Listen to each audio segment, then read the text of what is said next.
Bonjour à toutes et à tous, bienvenue dans une nouvelle vidéo MNHA Coup de cœur. Sortez votre plus belle tenue de carnaval, nous allons nous intéresser à une gravure nous présentant un habit de monorailleur. Celle-ci est exposée dans le cabinet des médailles du MNHA.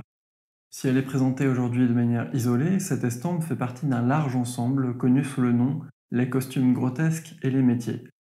Le principe de base est simple, créer un costume à partir des outils et attributs classiques de chaque profession. Drôle d'idée que l'on doit à un Nicolas de l'Armessin, un Nicolas parce que 4 hommes de cette famille portèrent le même nom et prénom presque en même temps, dont 3 exerçant le même métier.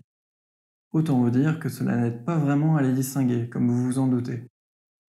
Il est probable que l'habit de monorailleur soit l'œuvre d'un des deux frères que vous trouverez sous le nom de Nicolas Ier ou II pour l'aîné, 1632 pour sa naissance, 1694 pour sa mort, et Nicolas II ou III pour le cadet, vers 1645-1725.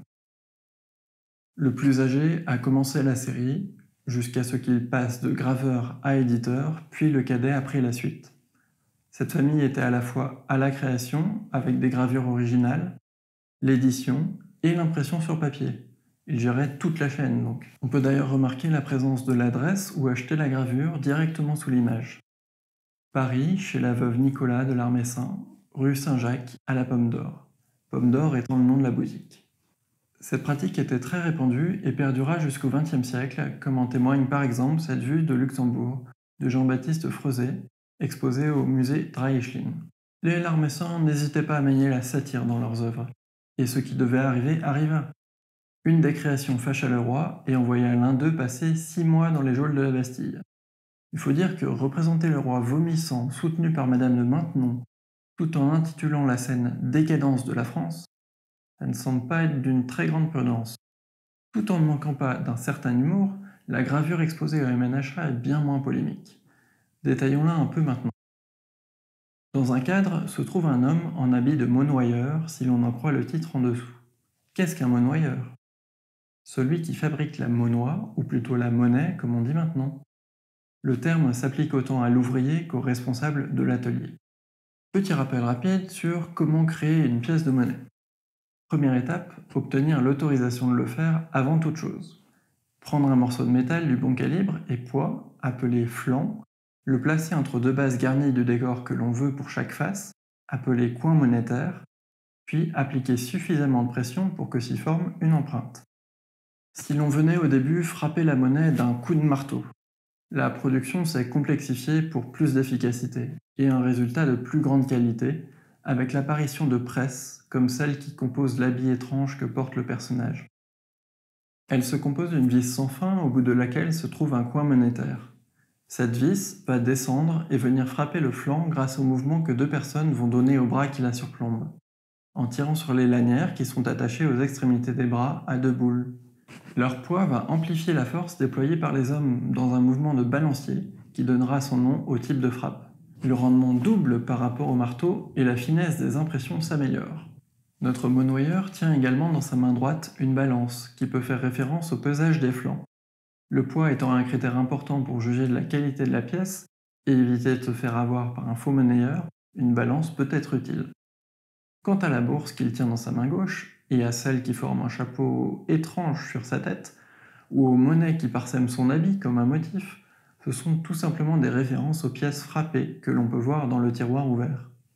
Est-ce totalement inédit à l'époque ? Oui et non. On connaît bien des recueils antérieurs de tenues portées selon les pays, villes ou occupations.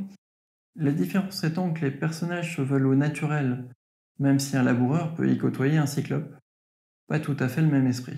Pour rester dans les prédécesseurs, il existe un rapprochement assez probable avec les portraits du peintre Giuseppe Arcimboldo.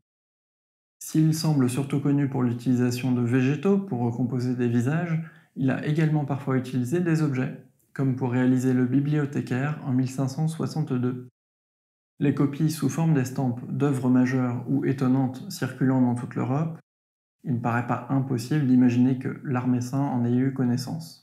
Plus proche cependant, quelques gravures du contemporain Jean Beurin, dessinateur du roi, proposent le même principe de costume incarnant le métier.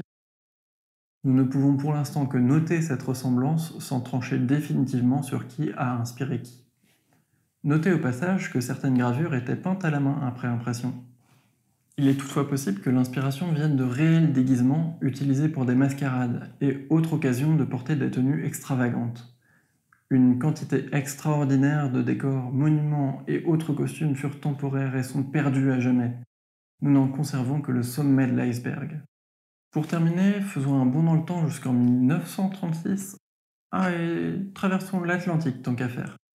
Cette année-là s'ouvre une exposition au MoMA, Museum of Modern Art de New York, intitulée Fantastic Art, Dada Surrealism. Elle cherche à présenter Dada et surréalisme comme des mouvements appartenant à l'histoire de l'art global, en les comparant à quelques créations des siècles précédents. Et qu'y trouve-t-on? Entre autres, plusieurs costumes grotesques dès l'art messin. J'espère que vous aurez apprécié tout autant que moi cette touche de fantaisie. Je vous remercie d'avoir regardé cette vidéo et vous dis à bientôt.